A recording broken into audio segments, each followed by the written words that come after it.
Bonjour à tous, bonsoir à tous, je suis vraiment ravie de vous retrouver ce soir pour une nouvelle émission de Focus.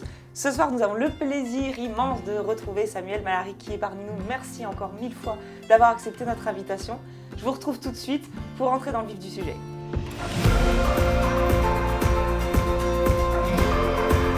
Donc ce soir, on se retrouve pour parler dans notre catégorie, dans notre thématique business, puisqu'on va pouvoir développer un petit peu quelques sujets là-dessus avec Samuel. Alors Samuel, merci d'être avec nous ce soir. Croquette, merci d'être avec nous ce soir. Je vois qu'il a trouvé ses marques et qu'il a trouvé son petit terrain. Voilà où je vais passer les 15 prochaines minutes, en gros. Donc Samuel, est-ce que tu peux te présenter en quelques mots et pour ceux qui ne te connaissent pas encore? D'accord, merci Madi en tout cas de m'accueillir ce soir. Avec plaisir. Et voilà, je m'appelle Samuel, je suis photographe de formation, mais ça fait 11 ans que j'ai une société qui s'appelle Planche Contact, dont la mission est d'aider les photographes à se focaliser uniquement sur ce qu'ils aiment, la photo, et pour tout le reste, on essaie de trouver des solutions pour eux. C'est joliment dit. C'est joliment dit. Alors, on ne répète pas toutes ces choses-là, je les découvre aussi au fur et à mesure. Et c'est vrai que c'est joliment dit, puisque là, on est dans l'idée de l'essence même de débarrasser finalement de toutes les tâches annexes pour concentrer sur ce que le photographe est censé faire en priorité, c'est-à-dire prendre des photos. Alors aujourd'hui, on va être sur vraiment un moment bien particulier de l'acte d'achat, puisque notre sujet du jour, c'est 5 astuces pour accompagner le client dans son acte d'achat justement. Oui.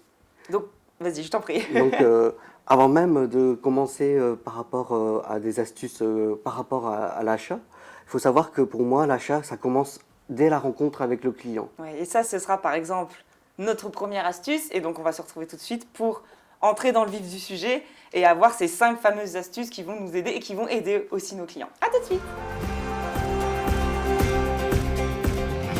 Alors, concrètement, c'est vrai que là, une fois qu'on se retrouve face à notre client, qu'on a fait notre séance, qu'on est content, nous, de nos images et qu'on espère qu'ils vont vouloir en acheter le plus possible pour qu'ils puissent avoir des beaux souvenirs de cette séance et de leur famille, par exemple, pour utiliser un exemple concret lors d'une séance famille, on se retrouve un petit peu tous, n'étant pas forcément sortis d'une école de commerce, à se dire « Ok, donc comment est-ce que je vais pouvoir essayer, face à mon discours, face à mes produits en règle générale, à leur faire comprendre la valeur de ce qu'on vient de faire ensemble et la valeur de ce qu'ils vont pouvoir éventuellement acheter suite à cette séance. » Donc on en discutait un petit peu tout à l'heure en préparant l'émission et tu me disais effectivement, on m'a dit le truc c'est que finalement, cet acte d'achat, cette envie de garder des souvenirs va déjà se préparer bien avant. Et c'est ce qu'on avait commencé à dire tout à l'heure, c'est la première astuce finalement. Voilà, la première astuce, c'est dès la rencontre avec le client, on va chercher à creuser quel est leur besoin exact par rapport à ce besoin de photo.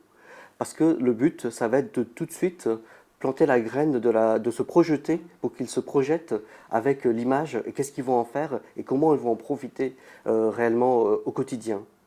Tout ça, le but étant que le client ait tout de suite un besoin qui est créé, qu'il ait déjà un budget qui est défini par rapport à ce besoin qu'on va construire avant même la prise de vue et qu'ensuite on puisse proposer d'autres choses à acheter mais qu'il n'aura pas forcément pensé dans son premier besoin et pouvoir ainsi augmenter le panier moyen par rapport à ce client.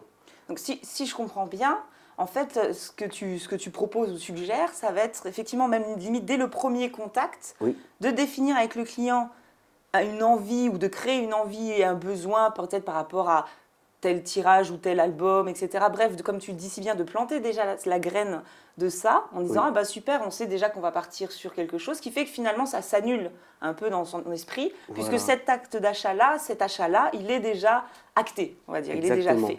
Et quand on arrive donc après sur la vente, Oui. finalement l'ardoise est à zéro et on peut Voilà. là revendre des produits supplémentaires. Donc Exactement. déjà en amont, commencer à préparer tout ça. Voilà, comme ça il sait à quoi s'attendre financièrement Oui.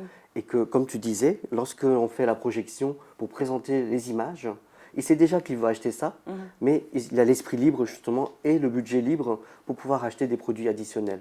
Donc, oui, finalement, ce qui aurait été le budget coup de cœur en partant de zéro à un moment du visionnage et de la vente, C'est ça? est déjà,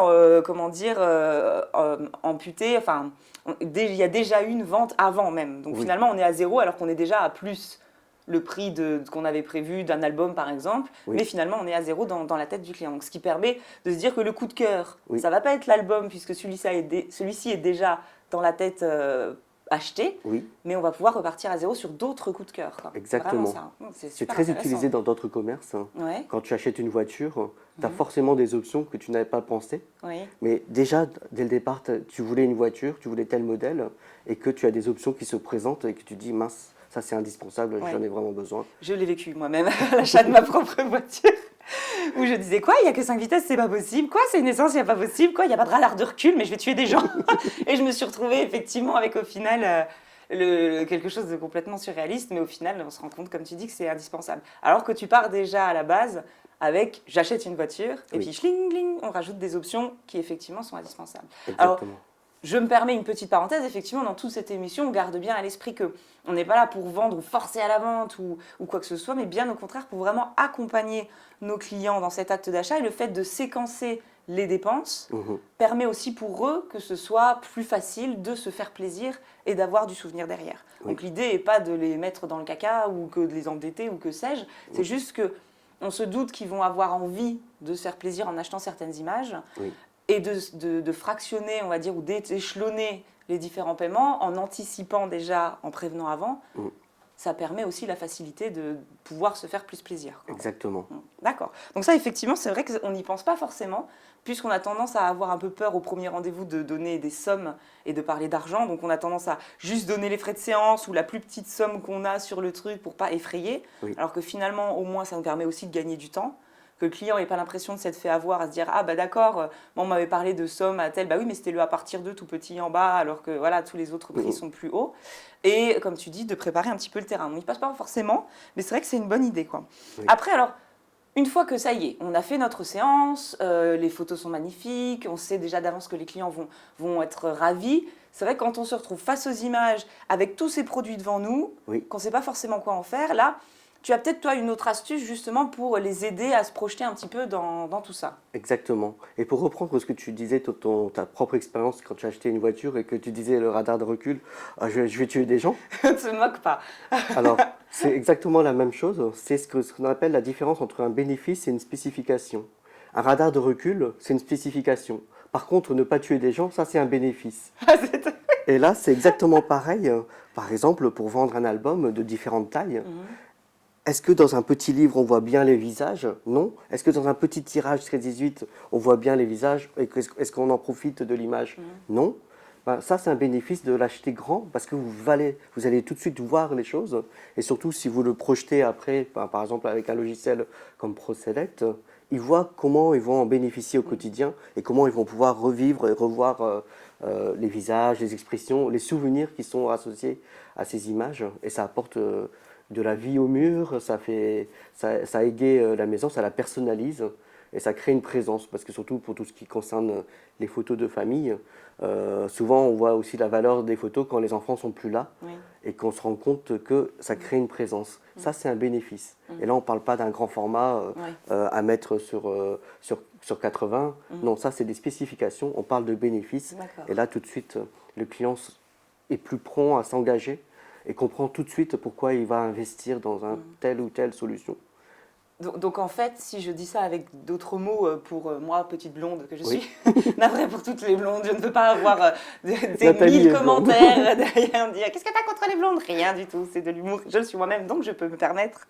Mais en gros, l'idée, c'est effectivement d'arrêter de mettre en avant des atouts techniques. Oui, Regardez, il a des pages GPS, c'est résistant, regardez tel format, regardez tel papier, machin, mais de projeter dans l'humain à dire mais regardez votre album, quand les enfants seront plus là, vous allez pouvoir le regarder. Quand vous passerez des longues soirées d'hiver, vous mettez devant la cheminée et vous allez pouvoir... C'est projeter dans l'action dans lequel ils vont utiliser ce produit finalement. C'est Comme le tu disais bénéfice tout à l'heure, d'utilisation. voilà, quand les enfants sont partis de la maison, vous serez peut-être content d'avoir un magnifique encadrement. Oui. Vous pourrez regarder, oh, rappelle-toi quand ils étaient jeunes, et entrer vraiment dans la projection et pas que dans les spécifications techniques, quoi. Exactement ça, oui. D'accord, et c'est vrai que ça, c'est quelque chose, en tant que photographe, étant technicien, même si c'est technicien de l'émotion aussi parfois, et souvent, et c'est une grosse part de notre métier, mais parfois on a tendance à rester sur les spécifications et dire, mais regardez, il est garanti machin, il est tel matériau, etc.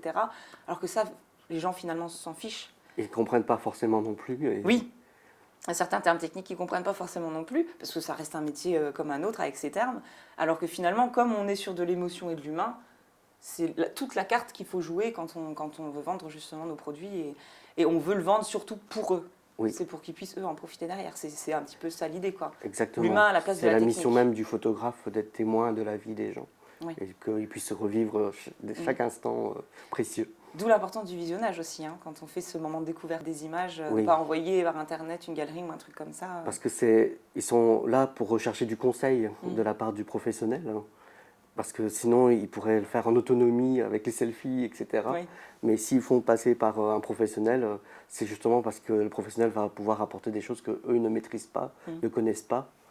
Et l'exemple le plus courant, c'est quand c'est papa qui fait la photo, tout le monde fait la grimace. Mais si c'est Madi ou si c'est un photographe qui le fait, de suite, c'est quelqu'un d'extérieur et on est beaucoup plus à l'aise et plus ouvert. Concentré, oui. Oui. Oui, la grimace dans le sens personne n'a envie de prendre la photo. Voilà. Alors que quand on fait la démarche d'aller chez un professionnel, effectivement, déjà, la démarche est mise en place. Oui. Et derrière, forcément, il y a un enthousiasme, on va dire, qui n'est forcément pas le même. Voilà. Finalement, ça nous amène un petit peu aussi à notre troisième astuce, puisqu'on Oui. parle de les projeter dans l'avenir, mais on peut utiliser aussi le passé, le nôtre et ceux de nos clients. Exactement. Parce que pour aider les clients à se rendre compte de la valeur des choses, rien de mieux que de parler de soi, de sa propre expérience que l'on a vécue au travers de l'achat de tel produit que l'on propose ou tel type de service que l'on a fait. Dernièrement, tu m'as dit que tu as été dans ma région te faire photographier Oui. et que c'est vrai qu'il n'y a rien de mieux que de passer derrière l'objectif pour savoir ce que ressentent les gens et ça permet de mieux transmettre. Après, ce que nous-mêmes on a ressenti, c'est honnête, ce n'est pas du marketing, c'est juste un témoignage de ce qu'on a vécu. Et c'est pareil pour les produits. Nous-mêmes, je prends l'exemple d'un livre de naissance. Un livre de naissance, si c'est notre enfant, on aura beaucoup plus d'aisance et d'honnêteté parce que c'est juste émotionnel, c'est juste ce qu'on ressent, de pouvoir dire, regardez, le souvenir que je ne pourrais plus reproduire vu qu'on est enfant une fois. Et quel bénéfice j'en ai de ça. Oui. De même, par exemple, toujours autour de livres de naissance, de pouvoir offrir un livre de naissance pour soi, un livre de naissance pour les grands-parents, mais surtout en garder un, ça c'est une astuce de Marcus Bell, qui garde un livre pour l'enfant quand il aura 18 ans, quand il partira à l'université, pour qu'il se rappelle de qu'est-ce qu'il a vécu avec ses parents. Et ça, c'est un souvenir vraiment très précieux, aussi bien émotionnel que patrimonial.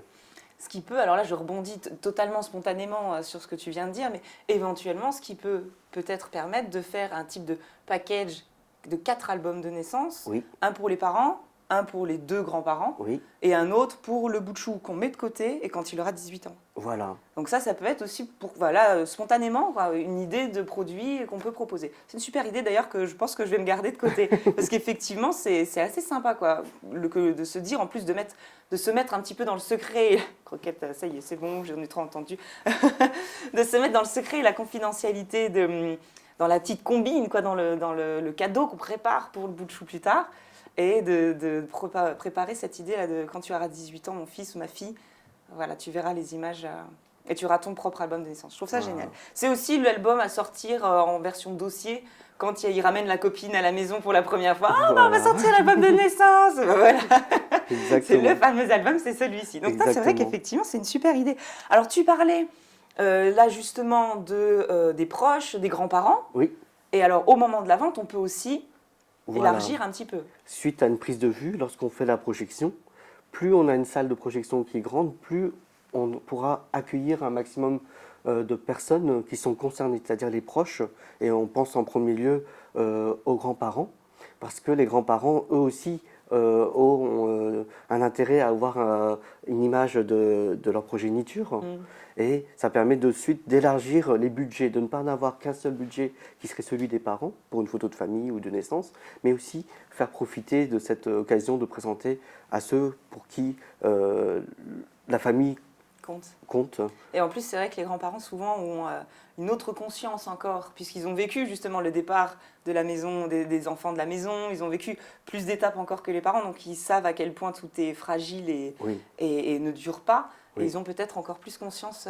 Et en plus, conscience ils ont une de ça. notion de valeur du patrimoine. Parce qu'ils ne sont pas nés avec les selfies ou les smartphones et que la photo a toujours été quelque chose, un souvenir qui n'était pas innombrable, mais justement qu'on allait à des occasions spéciales chez le photographe et que c'est un peu traditionnel d'avoir une image de la naissance, de la famille, du mariage, etc. Alors moi j'ai une question par expérience en fait. J'ai fait l'expérience là dans le mariage, donc à faire venir les parents des mariés pour faire le visionnage. Et en fait j'ai un peu déchanté pour plusieurs choses, c'est-à-dire déjà il y avait certaines choses où les mariés finalement voulaient le vivre eux-mêmes, tout simplement. Les photos de préparatifs où parfois il va y avoir un petit peu de dénudé, etc. La mariée peut être très mal à l'aise d'avoir ses beaux-parents qui voient ça. Et au niveau de l'acte d'achat en elle-même, en lui-même, elle-même, bref, le moment de parler des albums et de donner le tarif des albums, bah, comme les parents des mariés n'étaient pas du tout préparés à ces prix-là, il y a eu une espèce de rejet massif en fait du truc à dire « Oh, non mais attendez, ça va pas », alors que mes mariés finalement, eux, étaient conditionnés depuis le départ, enfin savaient très bien à quoi s'attendre au niveau des tarifs, donc il n'y avait pas de choc. Alors que les parents, d'un coup, sont tombés des nues. Alors à une autre échelle sur du studio et de la photo de famille, pour ne pas avoir cette espèce de « Quoi, ça coûte ce prix-là » ou des choses comme ça, parce que eux n'ont pas vécu toute l'expérience, et donc depuis le début n'ont pas connaissance des tarifs. Est-ce que tu as quelque chose un petit peu à nous conseiller Tout simplement, peut-être multiplier les rendez-vous de visionnage, pas avoir un moment précieux, limité, secret, entre guillemets, intime, on va dire, par le couple ou le cercle familial le premier, et ensuite proposer pour les grands-parents de venir pour leur propre sélection, et ainsi éviter les influences, parce que des fois c'est l'inverse. Ça peut être dans le mauvais sens aussi. Voilà, des fois c'est l'inverse. Les grands-parents un peu radins. Qui disent non, dépense pas, c'est trop cher. Mais oui, non, c'est vrai que c'est une bonne idée, ça, effectivement, de pouvoir même faire des petits bons en disant papy, mamie, le photographe vous attend pour découvrir les images. Comme une invitation, un vernissage. Exactement. Et que ça se transforme en expérience et que ça donne peut-être envie pour les grands-parents s'ils voient qu'ils ont eu 3 enfants et qu'il y a un des fils qui a fait une séance, ça donne envie de pouvoir proposer, je vais offrir pour Noël la même chose pour mes 2 autres enfants. Oui, d'accord. C'est vrai que c'est pas mal du tout. C'est pas mal du tout, ça peut être très très sympa. Bon, après, je pense qu'il y a tout un tas d'alternatives, effectivement, comme le fait de, si les grands-parents sont amenés à venir, peut-être prévenir les parents en leur disant, montrez-leur déjà un peu la grille de tarifs, qu'ils soient au courant, pour éviter le choc. Oui, voilà, le choc. La surprise. Oui, ou tout simplement que ce ne soit pas en corrélation avec ce qu'ils avaient en tête, quoi. Mais c'est vrai que, quand même, régulièrement, les grands-parents, alors soit les parents disent pour les grands-parents on va offrir et on va acheter ça, ou sinon effectivement les grands-parents ont souvent, alors je vais pas dire un pouvoir d'achat un petit peu supérieur, mais surtout une envie d'achat supérieur sur des choses comme tu disais, d'héritage, sur des choses comme la famille et ont peut-être un budget dans leur tête plus grand pour ça que pour d'autres choses. Par rapport les priorités sont différentes. Oui, voilà, c'est ça. C'est exactement ça. D'accord, donc c'est vrai qu'élargir un petit peu tout ça aux proches, ça peut être pas mal. Et puis finalement, on a aussi des fois les clients où on sent qu'ils ont envie d'un produit ou bien ils ont très envie d'offrir quelque chose aux proches, etc. Et puis là, le budget, ça commence vraiment à coincer. La vente ne s'arrête pas, l'acte d'achat, l'envie de souvenir qu'ils peuvent avoir ne s'arrête pas au moment où ils franchissent la porte après le visionnage. On peut encore extrapoler plus loin. Donc ça, c'est notre 5e astuce. La 5e astuce, c'est justement de relancer de manière personnalisée le client à des moments clés du calendrier de l'année. En mars, je me rappelle bien, c'est la fête des grands-mères.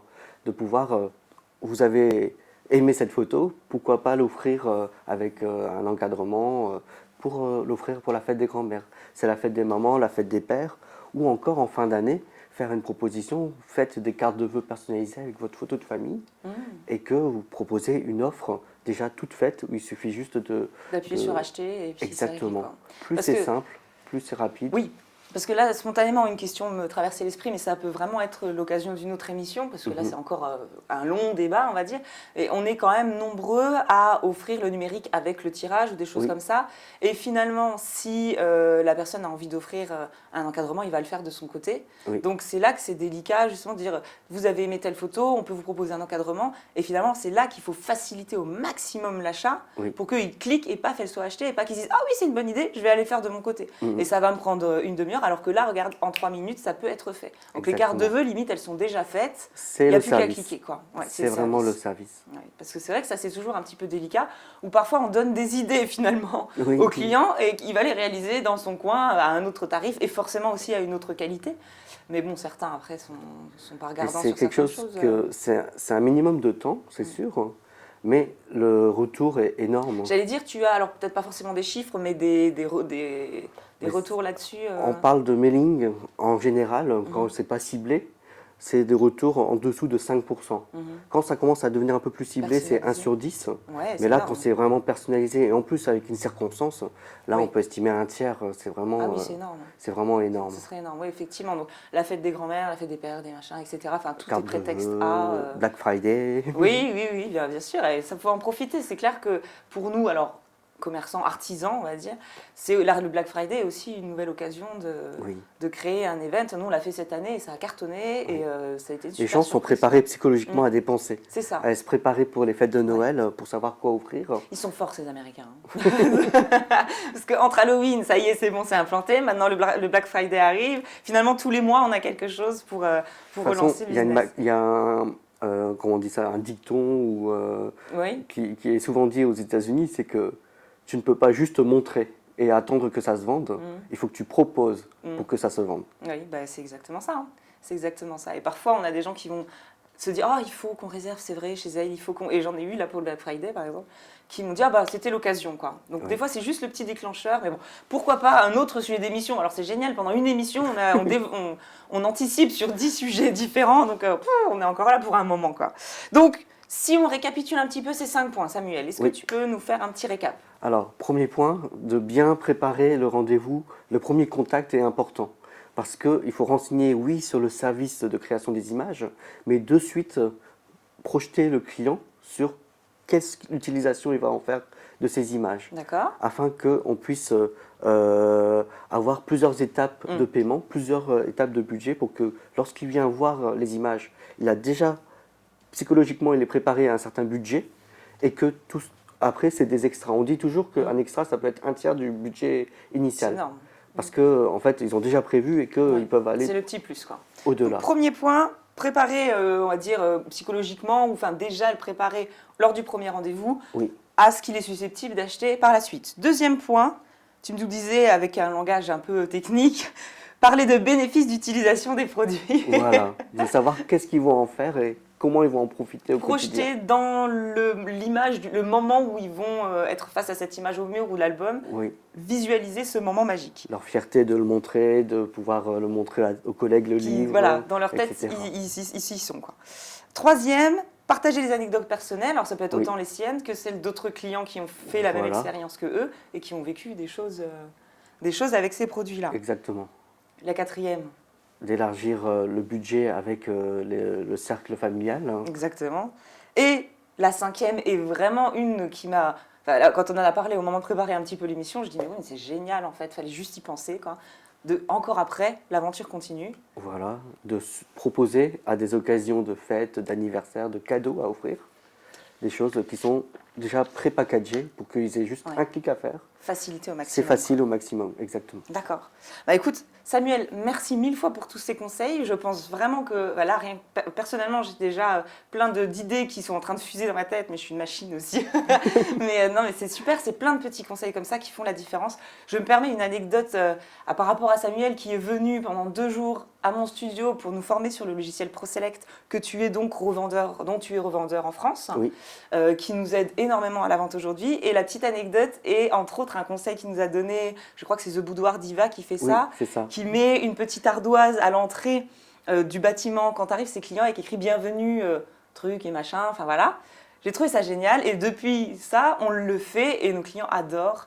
C'est voilà, dès le pas de la porte, vous êtes les bienvenus et voilà. Il y a plein de petites choses et c'est vraiment ça que j'ai aimé en travaillant avec Samuel, c'est plein de petites bricoles mais qui tout ensemble font une qualité de service client, quoi. Merci. Voilà, c'était la petite déclaration. Merci pour tout. Alors Samuel, si on veut continuer l'aventure avec toi, parce que là tu nous as donné une bride de tout ce que tu peux nous aider et nous accompagner en tant que photographe, on a plusieurs possibilités pour te suivre et encore continuer un petit peu avec toi à apprendre. La première, effectivement, ça va être un document PDF, un petit guide avec une trame de rendez-vous justement pour la vente, c'est-à-dire qu'à partir du moment où les gens franchissent la porte pour voir faire leur visionnage et Même avant, même avant tout le conditionnement, voilà. Pour justement donner des petites combines, des petites phrases, des petits sourires, enfin voilà. Je l'ai lu moi-même, il est très très détaillé, vraiment on rentre dans l'hyper concret, donc c'est vraiment une trame de rendez-vous, une trame de service client, même au-delà de ça. On a aussi la possibilité, alors ça je trouve ça aussi génial, c'est d'avoir 1 heure de Skype avec toi pour travailler sur ce qui est le plus difficile à gérer finalement quand on a rendez-vous, c'est les objections en rendez-vous, et qu'on va se retrouver face au client qui va nous dire quelque chose et ben j'en sais rien en fait.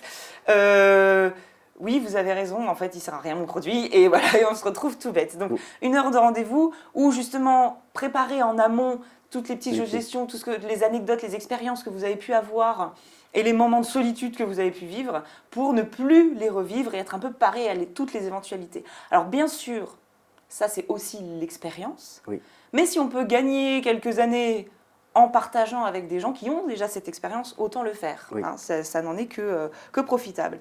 Et on a aussi la possibilité, alors là c'est complètement énorme, moi je trouve ça juste super et je pense que je vais moi-même venir te voir parce que ça a l'air extraordinaire, c'est une formation sur mesure. Où on est vraiment dans l'accompagnement de ce fameux rendez-vous. Donc le matin, c'est une espèce de workshop en comité très restreint. Tu me dis si je me trompe, mais en gros le matin, on a bien sûr un tour de table, un décryptage des tarifs de chacun, les différents produits et les variations, et plein d'idées de produits à proposer, de par justement ton expérience et ton recul et ton vécu. Ensuite, justement, calculer le tarif de son produit pour qu'il soit au plus juste, qu'il passe aussi le mieux dans l'esprit du client. La construction de la grille de tarif. Et grosso modo, on disait quand on a préparé l'émission qu'à la fin de la matinée, on ressort avec une grille de tarif en main. Prête à employer le lendemain dans le studio. C'est vraiment l'idée. On est dans l'hyper concret quand même. Et l'après-midi, on va faire ce qui manque souvent. Alors ça, quand on a préparé justement tout ça, on en a vraiment parlé moi-même sur les workshops. Je trouve que ça manque tellement. C'est bien beau d'avoir la théorie, mais quand on se retrouve face au client, on a des grands moments de solitude et on en a tous. Et ce qui manque souvent, en fait, c'est la mise en application. Et donc, toute l'après-midi, en fait, c'est des jeux de rôle où il y en a un qui fait le client, l'autre qui fait le vendeur, etc. pour essayer finalement de trouver ses propres mots et son propre dialogue. Se créer des automatismes pour que ça devienne naturel et qu'on ne réfléchisse pas, c'est du tac au tac. Et ça, c'est génial parce qu'en gros, en sortant de ta formation, c'est bon, le lendemain, on a un rendez-vous, on sait le gérer. Exactement. Normalement, on a pu, alors on peut toujours avoir des Après, il faut s'entraîner aussi. Oui, bien sûr. C'est aussi tout l'intérêt de l'après-midi et des jeux de rôle, justement. Je trouve ça super. Et en plus, la bonne nouvelle, c'est qu'on a une grosse partie de la formation qui est prise en charge par le FAFSA. Donc, c'est en plus, ça coûte quasiment, très peu de choses. Et on en ressort vraiment avec quelque chose de concret. Donc tout ça, bien sûr, vous pouvez avoir accès juste à côté de votre fenêtre d'émission et pendant 1 semaine après cette émission. Donc n'hésitez vraiment pas. Et si vous avez des questions, c'est pareil, vous n'hésitez pas du tout à nous les poser. Samuel, merci beaucoup pour ce quart d'heure, 20 minutes. Je ne sais pas combien de temps on a mis technicien derrière. Un peu plus qu'un quart d'heure. On est trop bavard. À chaque fois, on dit un quart d'heure et à chaque fois, c'est terminé. On va trop loin.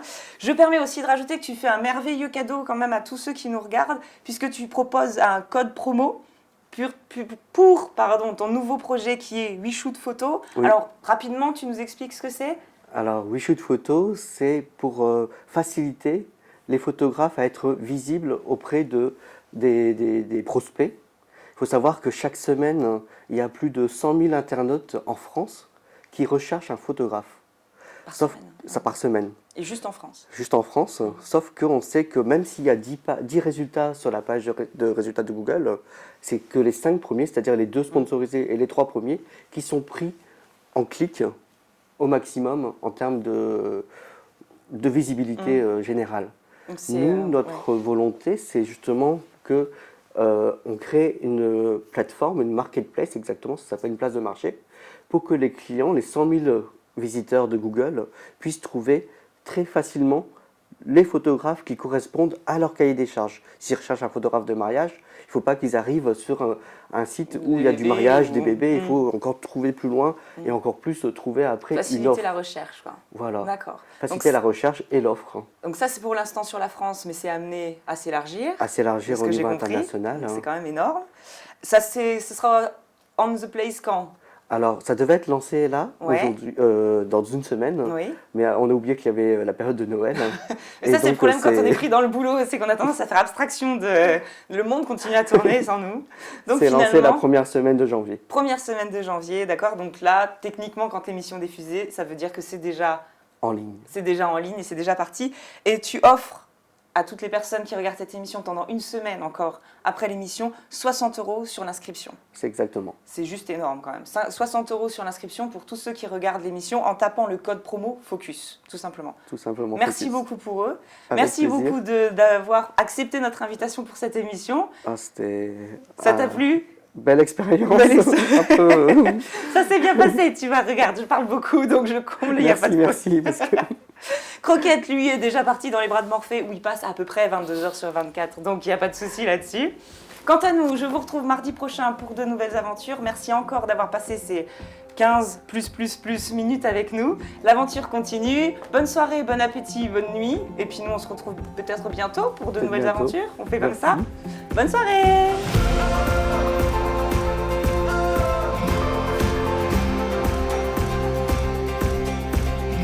Une fois, Croquette est avec moi. Au lieu de toujours faire des câlins avec les invités. Enfin, moi, tu vas aller faire des câlins avec Samuel, j'ai compris. Hein, l'émission commence, le chien est avec l'invité. Ça y est, je l'ai. Waouh. Ça, c'est. Derrière la caméra, un Starbucks? Non? Zen, alors attends, je sais pas, j'ai le droit de donner des marques, tu crois? C'est pas terrible? Sponsor. Ah, je sais pas pourquoi, mais je pense que Starbucks s'en fout un peu de nos sponsorisés, tu vois. Oui, code promo pour tous ceux qui veulent acheter un frappuccino.